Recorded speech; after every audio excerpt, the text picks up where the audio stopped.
Bom dia, turma! Tudo bem com vocês? Então, hoje nós vamos dar continuidade ao nosso trabalho em relação à poesia, que a gente já tinha começado na semana passada.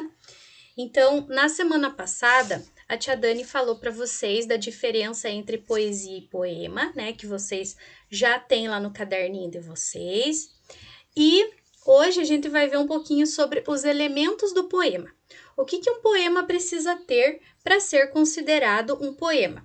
Então, o primeiro elemento ali, a gente põe poema conjunto de versos. Não só um conjunto de versos, mas também o geral, É o texto em si, é a forma como esse texto foi produzido, é a organização desse texto. Então, tudo isso, gente, faz parte do poema, tá? Nós temos... eu esqueci de falar. Então, essa parte aqui eu quero que vocês copiem lá no caderno de literatura. Acho que eu não tinha falado, Então, podem ir copiandinho, Ou pausem o vídeo primeiro, copia e depois vocês... a gente vai continuar, tá bom?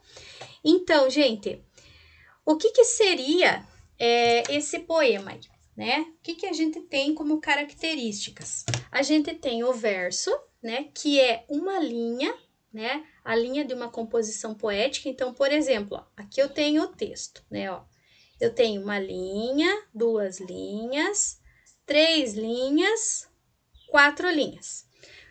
Encontrei, por exemplo, quatro linhas. Esse conjunto de linhas, que são os versos, eles formam uma estrofe, O que é essa estrofe que aparece aqui?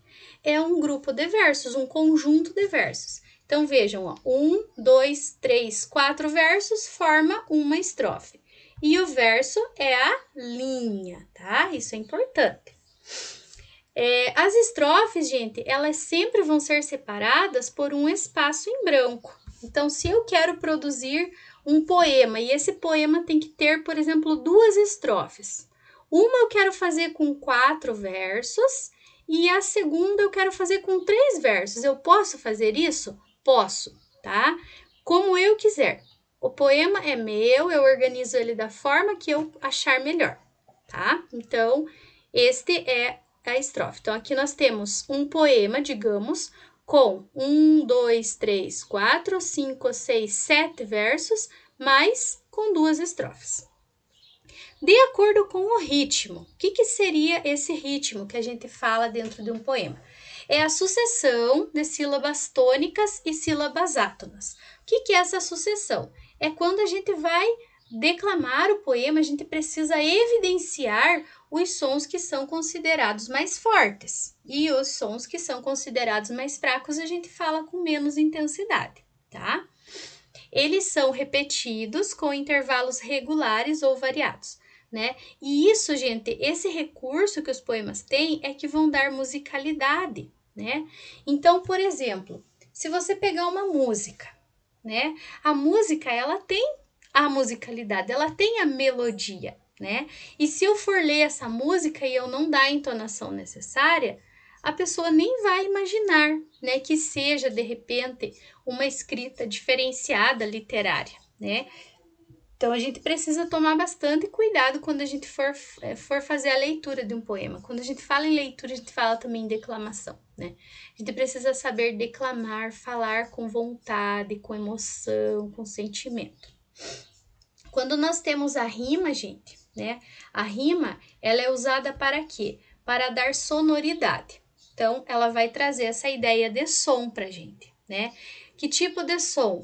Um som que vai se repetir. Ele se repete, pode se repetir no meio ou ele pode se repetir no final do verso. Quando ele repete no meio, a gente chama de rima interna. E quando ele repete no final, a gente chama de rima final, Quando tá no fim. Então, gente, a rima nem sempre é utilizada, Tem casos, por exemplo, que a gente não vai encontrar rima em alguns poemas, mas muitos poetas gostam de escrever poemas colocando rima para facilitar o quê? Para facilitar a memorização do poema, Então, é mais fácil para a gente memorizar quando a gente tem um poema ali, certo? Tudo bem, pessoal? Então, copiem lá bonitinho no caderno, tá? Que a gente vai passar para uma atividade. Então, gente, aqui nós temos uma atividade. Também vocês vão copiar aí no caderninho de vocês de literatura. Penso e passo, o nome do poema, da Alice Ruiz. Diz: quando penso que uma palavra pode mudar tudo, não fico mudo, mudo. Quando penso que um passo descobre um mundo, não paro, passo. E assim que passo o mundo, um novo mundo nasce na palavra que penso. Então vejam, gente, nós tivemos aqui um poema que tem algumas rimas, mas que não é uma coisa específica, organizada, né, em relação a isso.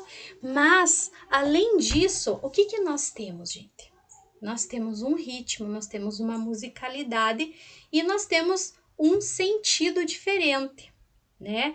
Então, o que vocês vão responder lá no caderninho de vocês? Podem copiar bem caprichado, bem bonito. A tia Dani quer ver letra bem bonita, bem organizadinho, caderno com margem, com traço, tudo, tá, pessoal? Quando eu recolher, eu quero ficar muito orgulhosa de ver esses cadernos de vocês. Então, nós temos aqui, ó, indique quantos versos tem esse poema. Lembram o que era um verso? Né? Lembram lá que a tia explicou agorinha para vocês? Quantas estrofes tem? Qual é o significado da palavra mudo na quarta e na quinta estrofe, na quarta e no quinto verso? Aqui fala estrofe, mas é verso, tá? Aqui, ó, esse é mudo. Foi erro de digitação ali, tá, pessoal? Então, aqui, qual é o significado? Né? Um deles, a palavra mudo significa isso e na quinta significa isso. O que significa para o poeta passo no 10º verso? Ó, aqui foi escrito certinho, ó, verso. E aqui, interprete o seguinte verso. Um novo mundo nasce. Então, gente, a partir dessa interpretação, dessa verificação da quantidade de estrofes, de versos, se tem rima, se não tem, a gente vai dar início ao nosso projeto. Eu já comecei ele na semana passada, no projeto do Plantando Poesias. Então, a tia Dani vai separar bem certinho para cada um de vocês. O livro que eu escolhi para gente foi esse daqui, Estações da Poesia, de Luiz Dil. Então, gente, aqui eu peguei só do verão, mas nós vamos ver todas as estações, tá? Eu vou dividir a turma, né? Alguns alunos vão ficar com o verão, outros vão ficar com a primavera, outros com o outono e outros com o inverno. A gente vai pensar juntos, né, em algumas coisas que a gente pode fazer para plantar essa poesia. Vai ser muito legal, tá, gente? Então, desse aqui não precisa ainda vocês fazerem nada, tá? Façam só até aqui, tá bom? Eu só mostrei ali qual é o livro que a gente escolheu para fazer. Certo, gente? Então, qualquer dúvida, na resolução do exercício, a tia Dani vai estar aqui à disposição de vocês. Perguntem, né? Se tiverem dúvida, perguntem. Não deixem para perguntar outro dia. Perguntem na hora da aula. A hora que a tia Dani puder responder, a tia Dani vai responder. E não esqueçam de postar foto no grupo da atividade. Tá bom, gente? Um abraço para vocês, fiquem com Deus e até a próxima aula.